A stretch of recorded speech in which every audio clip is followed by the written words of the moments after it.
बोला बोला शंकर भगवान की गौरा मैया की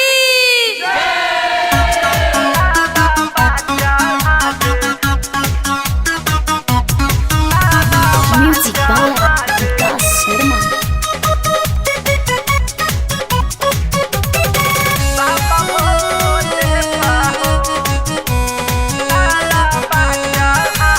सहिया सावन महीनावा चला देवा घरनु हो।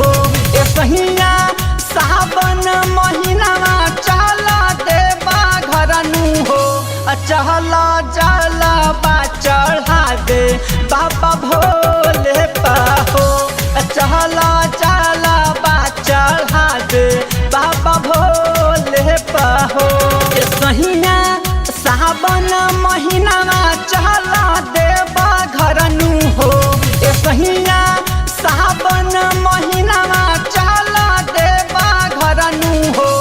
चहला जला बा चढ़ा दे बाबा भोले पाहो।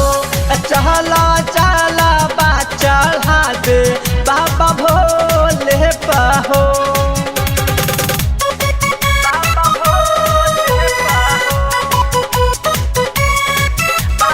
म्यूजिक बाला विकास शर्मा।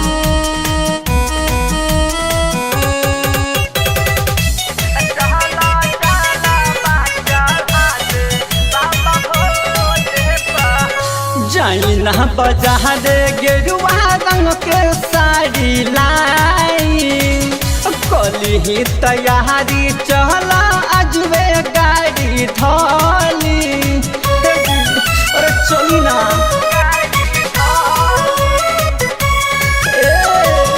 जाइना बाजार गेरुआ रंग के साड़ी लाई। कली ही तैयारी चला अजबे गाड़ी धोली। तो साल भर पे आइल सावन के महीना ये सैया जी। तो साल भर पे आइल सावन के महीना ये सैया जी। चहला जला बा चढ़ा दे बाबा भोले पाहो। चहला जला बा चढ़ा दे बाबा भोले पाहो।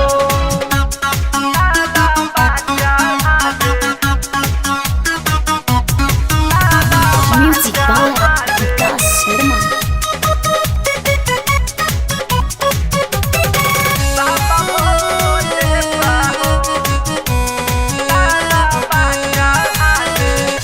गाँव घर टोला वहाँ के सभे लोग जाइले। 4 दिन के रास्ता होला पैदल लोग जाइले। अरे चली ना गाँव घर टोला वहाँ के सभे लोग जाइले। 4 दिन के रास्ता होला पैदल लोग जाइले। त जल्दी दू गो कमारो के सजाइए राजा जी। त जल्दी दू गो कमारो के सजाइए सैया जी। चहला जला बा चढ़ा दे बाबा भोले